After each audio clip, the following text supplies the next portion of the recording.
आज दिल्ली विश्वविद्यालय छात्र संघ चुनाव 2025 से बड़ी खबर सामने आई। आज के शो में आपको बताएंगे कि एबीवीपी के आर्यन की जीत के पीछे संगठन है या फिर है पैसा या है पावर। साथ ही बात करेंगे खुद को बेगुनाह साबित करने के लिए यासीन मलिक ने क्या दलील दे दी, और अंत में बात करेंगे दिल्ली के बीएमडब्ल्यू मामले में गगनप्रीत कौर की कौन सी मांग को कोर्ट ने मान लिया। तो खबरों का सिलसिला शुरू करते हैं। नमस्कार, मेरा नाम है यश कपूर, आप देख रहे हैं समय इंडिया एट 9। सबसे पहले बात करते हैं एबीवीपी के आर्यन की जीत के पीछे संगठन है, पैसा है या पावर है। आज दिल्ली विश्वविद्यालय छात्र संघ चुनाव 2025 से बड़ी खबर सामने आई। यहां अखिल भारतीय विद्यार्थी परिषद यानी एबीवीपी ने अध्यक्ष पद पर शानदार जीत दर्ज करी। इस बार एबीवीपी के उम्मीदवार आर्यन मान ने एनएसयूआई की जसलीन चौधरी को करारी शिकस्त दी। गिनती के पहले ही राउंड में आर्यन मान ने बढ़त बना ली थी और आखिरी तक उसे बरकरार रखते हुए कुल 28,841 वोट हासिल किए, जबकि उनकी प्रतिद्वंदी जसलीन को केवल 12,645 वोट मिले। अब आपको बता दें आखिरकार कौन है आर्यन मान। हरियाणा के लोवा कला गांव के रहने वाले आर्यन मान ने अपनी शुरुआती पढ़ाई बहादुरगढ़ के सेंट थॉमस स्कूल से की, फिर 12वीं जेडी गोयनका स्कूल वसंत कुंज से पूरी की। उसके बाद उन्होंने दिल्ली विश्वविद्यालय के नामी हंसराज कॉलेज से बीकॉम किया। इस समय दिल्ली यूनिवर्सिटी में एमए लाइब्रेरी साइंस में पढ़ाई कर रहे हैं। पढ़ाई के साथ साथ आर्यन मान को खेल में भी गहरा लगाव है। वह नेशनल लेवल के फुटबॉल खिलाड़ी रह चुके हैं और दिल्ली की टीम का प्रतिनिधित्व भी कर चुके हैं। यही वजह है कि उन्हें दिल्ली यूनिवर्सिटी में दाखिल खेल कोटे के तहत मिला। आर्यन मान की पारिवारिक पृष्ठभूमि भी चर्चा में है। उनके पिता Sikandar ADM spirit private limited नामक कंपनी में कार्यरत है। इसके अलावा वह 2 बार अपने गांव के सरपंच भी रह चुके हैं। ऐसे में कहा जा रहा है कि आर्यन मान की इस जीत से न केवल एबीवीपी की ताकत बढ़ी, बल्कि दिल्ली विश्वविद्यालय छात्र राजनीति को एक नया चेहरा भी मिल गया।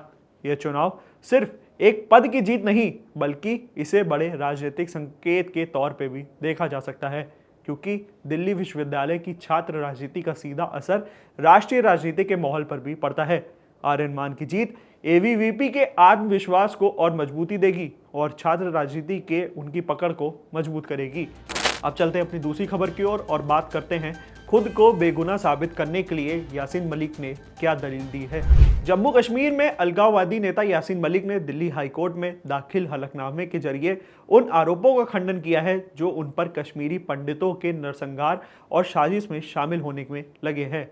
हलफनामे में उन्होंने लिखा है कि यदि यह आरोप सत्य पाए गए तो वह बिना किसी मुकदमे के फांसी की सजा स्वीकार कर लेंगे, क्योंकि उनका मानना है कि यह आरोप उनके व्यक्तिगत और राजनीतिक जीवन को एक कलंक के रूप में दर्ज करने की कोशिश है।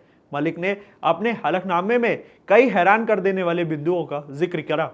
उन्होंने कहा कि उनके खिलाफ झूठे और पुराने मामलों को उठाया जा रहा है और विशेष रूप से उन्हें राष्ट्रीय स्वयंसेवक संघ नेताओं के साथ हुई बैठक की बात भी की। बातचीत का हवाला देते हुए उन्होंने कहा कि आरएसएस के संस्थागत नेताओं के साथ उनकी बातचीत हुई थी। इसके अलावा उन्होंने दावा किया कि उनके श्रीनगर स्थित निवास पर हिंदू धर्म के 2 शंकराचार्य कई बार आ चुके हैं और उन्होंने सार्वजनिक रूप से उनके साथ प्रेस कॉन्फ्रेंस भी की। यह सब उनकी छवि को सांप्रदायिक आरोप से दूर रखने के लिए महत्वपूर्ण घटनाएं मानी जा रही हैं।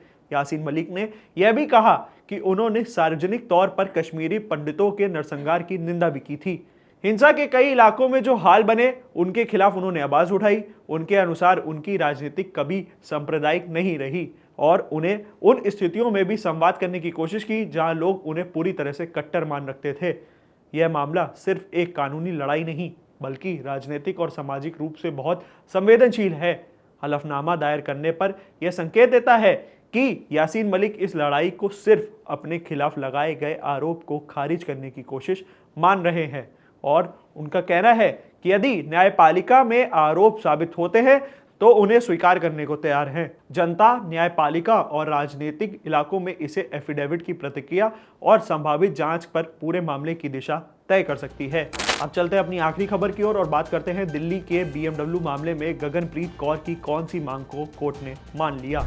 आज एक खबर दिल्ली के बीएमडब्ल्यू मामले से भी जुड़ी है, जिसमें अदालत ने आरोपी गगनप्रीत कौर की एक अहम मांग स्वीकार कर ली।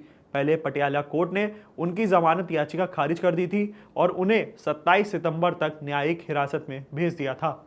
लेकिन अब अदालत ने यह आदेश दिया है कि उस हादसे से जुड़ा सीसीटीवी फुटेज सुरक्षित किया जाए जिसमें वित्त मंत्रालय के अधिकारी नवजोत सिंह की मौत हुई।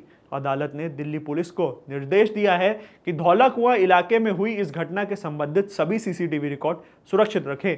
साथ ही जांच अधिकारियों को अगली सुनवाई के दिन पूरी केस फाइल प्रस्तुत करने के भी आदेश दिए गए हैं। बताया गया है कि इस घटना की शुरुआत तब हुई जब गगनप्रीत कौर की तेज रफ्तार BMW कार ने नवजोत सिंह की बाइक को टक्कर मार दी, जिससे उनकी मौत हो गई और उनकी पत्नी घायल हो गई।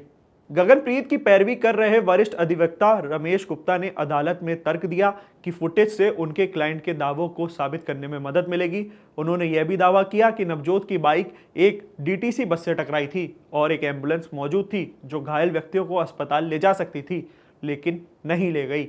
अधिवक्ता ने कहा कि यह मामला अभी अनजाने इरादे से हत्या के तहत होना चाहिए और घटनास्थल के तुरंत प्राथमिक दर्ज होनी चाहिए। यह मामला सिर्फ कानूनी पहलू नहीं रखता बल्कि सार्वजनिक चेतावनी भी देता है। अदालत द्वारा सीसीटीवी फुटेज सुरक्षित करने और फाइल पेश करने के निर्देश से प्रक्रिया की जांच में पारदर्शिता की उम्मीद बढ़ सकती है। अगली सुनवाई में अदालत किस मोड़ मुड़ती है और क्या फैसला लेती है, यह देखना बहुत महत्वपूर्ण होगा। तमाम ऐसे न्यूज की वीडियोस के बने रहिए हमारे साथ, देखते रहिए India.com। Thank you for watching.